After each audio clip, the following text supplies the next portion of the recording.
Today I have a new album review by the band Nervosa. This is a band that originated in the country of Brazil, but they have members of many other countries. They are an all-female band, and they have changed members and branched out into different bands over the years. For example, back in 2021, Nervosa released Perpetual Chaos with Diva Satanica on vocals, Mia Wallace on bass, Lena Scissorhands on drums, and Prika Amaral on guitar. Back then it was a new lineup, and now the lineup has completely changed again. Prika Amaral is on guitars and vocals, and the album will also feature the new bassist Hel Pyre and the new drummer Michaela Naydenova, who completes the current lineup of Nervosa. Past members have gone to form other bands such as Crypta, who released an album about a month ago. And there's a new band coming out called Cobra Spell, featuring Sonia Anubis from Crypta, and that band will release an album at the end of the year. Let's talk about Jailbreak, the fifth studio album by the Brazilian thrash metal band Nervosa, released on September 29th, 2023 through Napalm Records. Jailbreak is the result of Nervosa's evolution and reinvention as a band. After facing many challenges and changes in their career, the band has stated that they're very proud of their work and they hope to deliver a powerful and memorable album to their fans. They've also expressed their gratitude to Napalm Records for their support and trust in their vision. The critics have said mostly positive things about Jailbreak by Nervosa. They have praised the band's resilience, performance, and evolution. And this album also has guest appearances. We have Gary Holt. You know him as a guitarist. He's been in Exodus and Slayer. And we have Lena Scissorhands. She's the vocalist for Infected Rain. That's a band that released an album in early 2021. I did a review of that back then. This album has 13 tracks, a total runtime of about 45 minutes. I would say the first half of the album is the strongest. This part of the album features a few of the singles, which are some of the best tracks. First section of the album is just straight up thrash with death metal elements for about the first 20 minutes. So, opening track is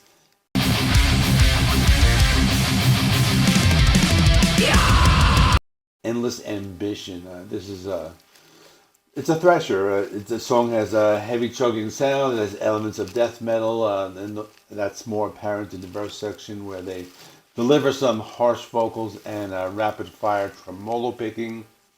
The guitar riffs are very complex and they change tempos throughout the song. The song is just pure shredding and heaviness. The lyrics appear to convey a message of skepticism and criticism about the nature of human societies, particularly nations in general, and factors that can lead to their downfall or division.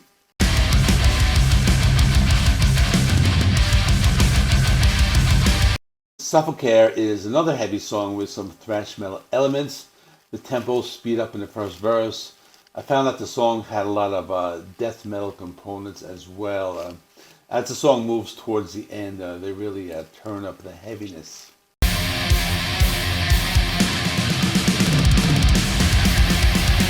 Ungrateful is another heavy song, and this one has guitar riffs that come at you like buzzsaws.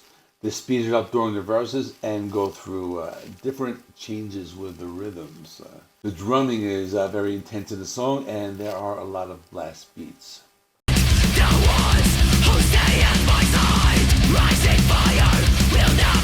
Seed of Death was one of the singles. The lyrics seem to reflect a philosophical perspective on life's journey, determination in the face of challenges, and an acknowledgement of the ultimate reality of mortality. The song is a soft intro with clean guitars. The music video shows the band walking in a deserted area, and the intro has an almost southern rock vibe that leads to these Iron Maiden style harmonized guitars. After about a minute and a half, the song goes full force into some brutal thrash and death. There is some awesome chugging in the sound, and the drumming is very intense with lots of variations in the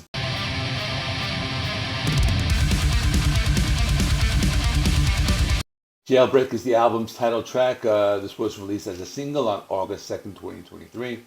The music video is awesome. It takes place in what appears to be a biker bar. The lyrics about breaking free from oppression and conformity and following one's own destiny.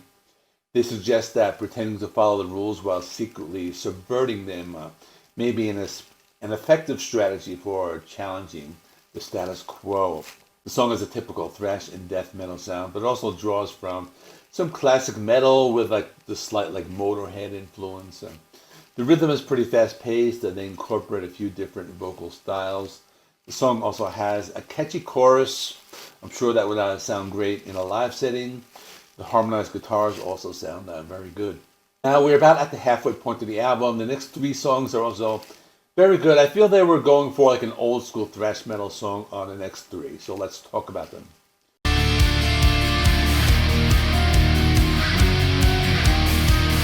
Sacrifice has a darker sound that sounded more like atmospheric black metal, but still retaining the heavy thrash and death metal guitar riffs. The song still has some melody and also has a catchy chorus. I like the heavy palm muted guitar riffs that are used in the second half of the song. Take up my fight. Behind the Wall is another song that is very heavy and energetic. The guitar sounds very brutal, and they deliver a very powerful performance on this song. This is also one of those songs that has that classic mosh part where they change the rhythm a little and slow it down a little to give it that little extra bit of feeling.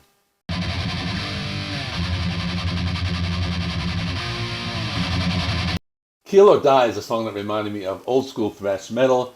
That's very apparent in the chorus where they say the line, kill or die. This is another song that would go over well in a live setting. I can imagine the crowd chanting the chorus. There's also a part of the song where they slow it down and continue with an isolated guitar part that builds up to more thrash metal riffing. So the next 2 songs are the ones with the guest stars I mentioned before. These songs add something different to the mix.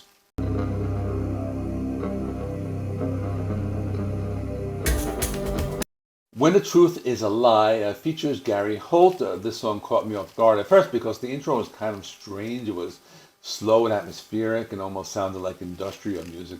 But after that, the intro takes off like a thrasher with signature chugging guitars and rapid-fire drum beats.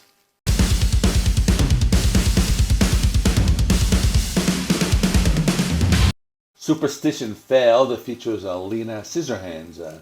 This is another heavy thrasher. You can distinguish Lena Scissorhands' vocals on this song, so that makes it stand out amongst the others. This song has some darker tones to it with these evil sounding harmonized guitar riffs. The album has 3 more songs. I think they saved these last 3 songs because they wanted to maybe experiment with some darker textures. Here they will slow it down at times and add in some sound effects to kind of help flavor the song. So these last 3 are like the darker ones.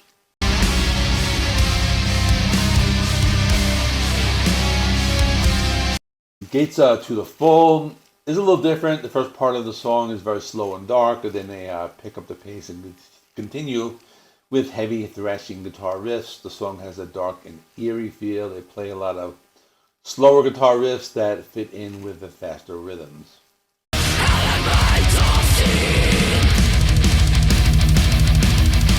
Elements of Sin is a cool song because it starts with a haunting bass guitar intro and sounds like there is some type of electrocution going on.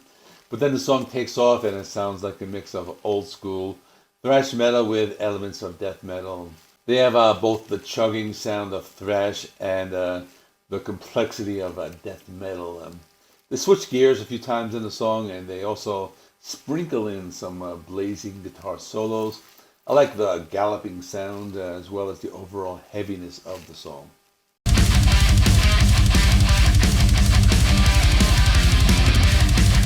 Now the Coffin is the final song, and this one sounds like another old school thrasher.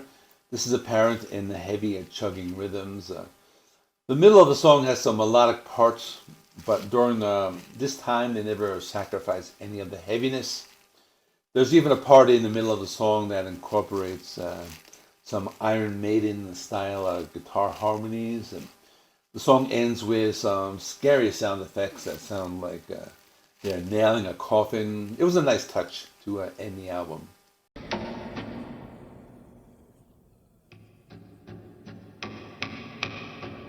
So that is all. Even though this band is constantly changing their lineup, it doesn't really affect their sound. They are able to maintain their signature thrash metal sound with death metal leanings over the course of their 5 albums.